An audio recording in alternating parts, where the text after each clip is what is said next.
na guys, na-set up na natin lahat ng panel natin. Yan guys. Ayan. Then ito yung bar natin na 10mm. Yan. Ayan siya guys. Lagyan na lang natin tornilyo. Medyo messy. Tapos, sukatin na lang natin yung natin. Di bale, ganyan siya guys.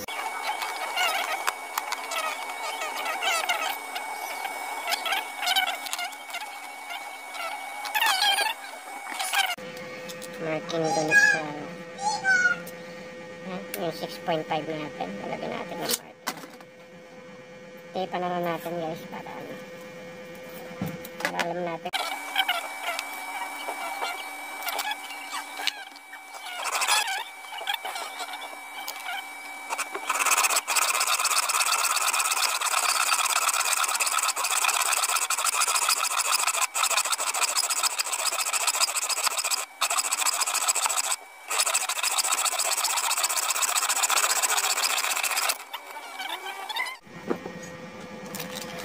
Bolt and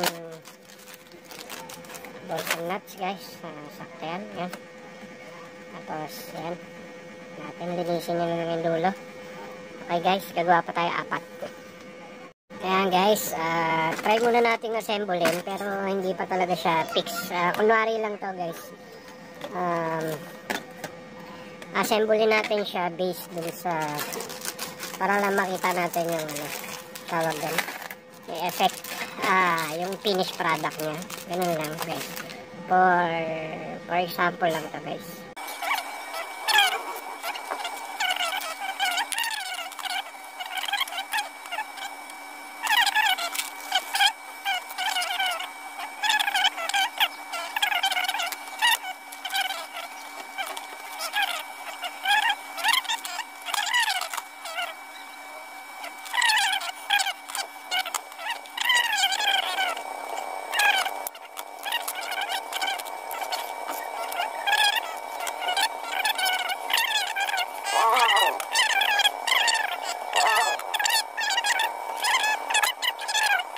Guys, tamang-tama yung ginawa natin sukat Yan, may palatandaan naman tayo kung saan yung baba.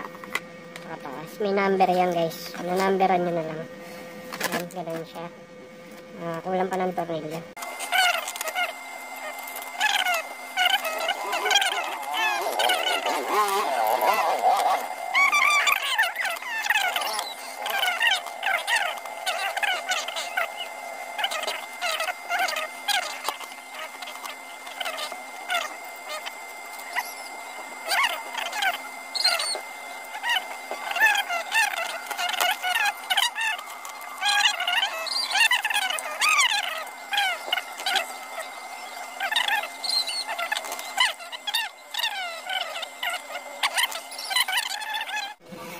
Ito na guys, kinabit na natin yung pulley natin. Yan, maluwag pa siya. Yan, ganyan lang siya guys.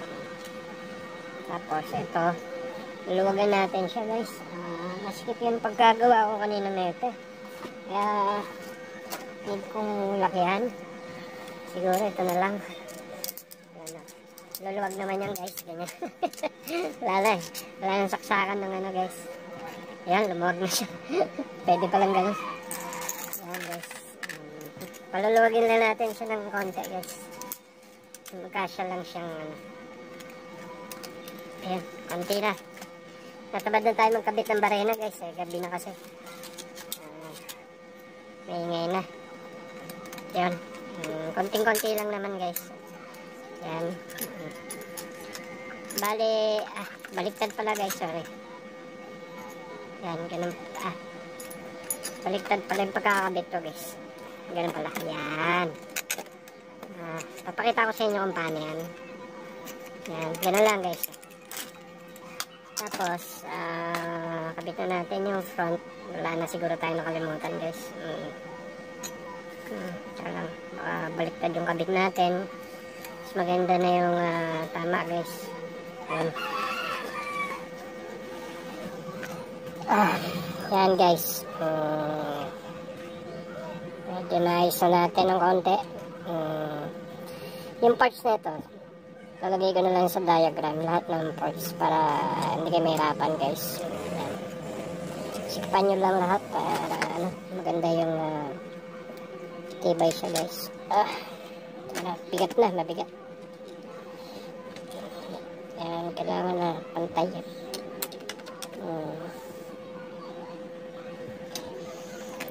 Yan, guys. Yan, okay na.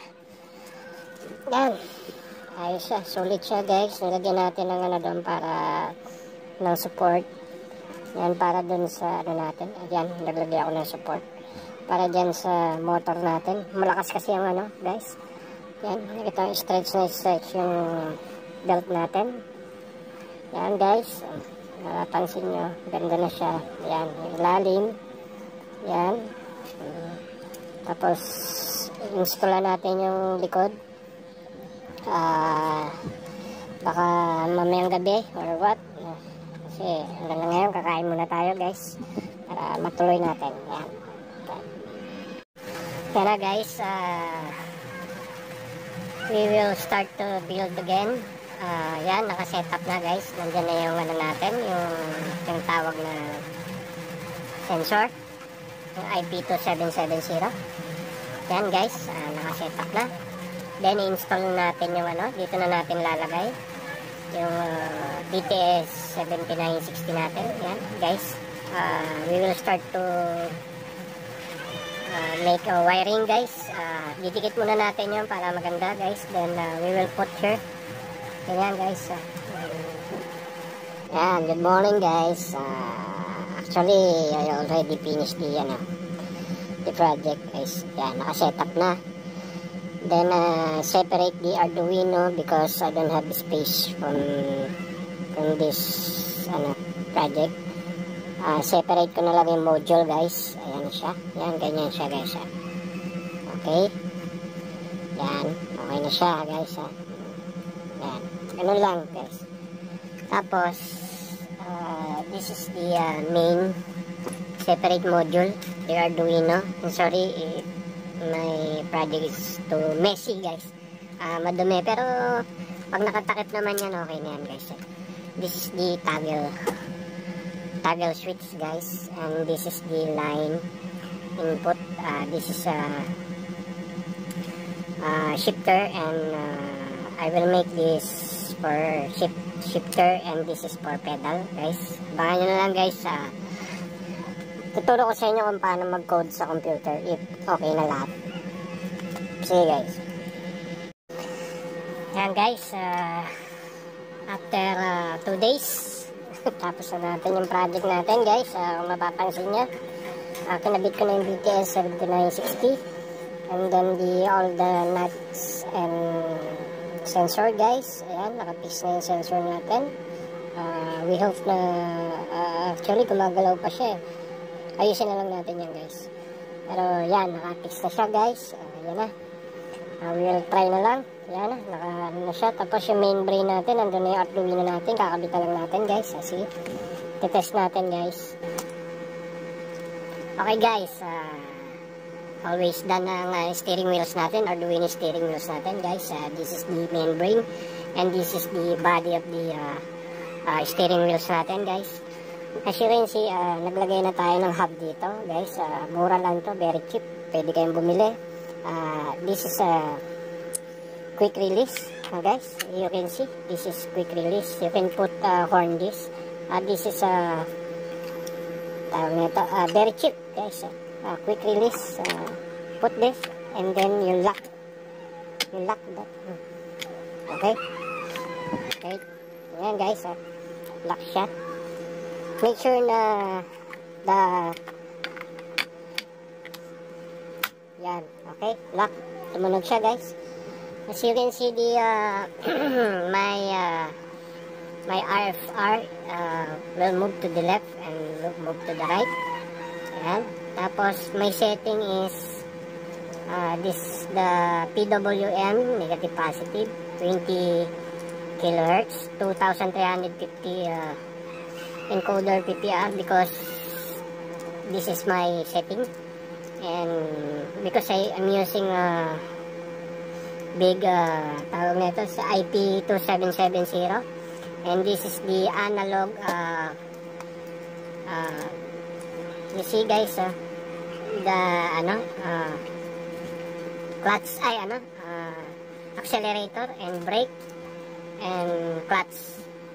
Okay guys, you see this is my setting, and we will try this on this wheel check guys. We will start the wheel check. Let's try the spring guys. You can see here, you see the spring is returning to the center, and the force, you see guys, it's moving. You see guys, it's moving the very nice, and the light, you see the light blinking because the steering wheel is moving. Okay guys, you can upload this RF part to Google. Google na lang kayo guys, you can upload that. Marami naman then the hex file, upload the hex file like this one guys. As you can see, Xloader, then click Xloader.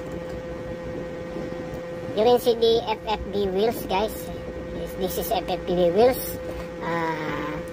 Click this and you can see the yes, this is FFB wheels 0.16 Leonardo hex. Okay, then upload that, click that, then open, then start to, after you upload, click the button Arduino preset 2. Okay, watch my video, other video. Hindi na natin, I will not do this because I have my setting. Okay guys,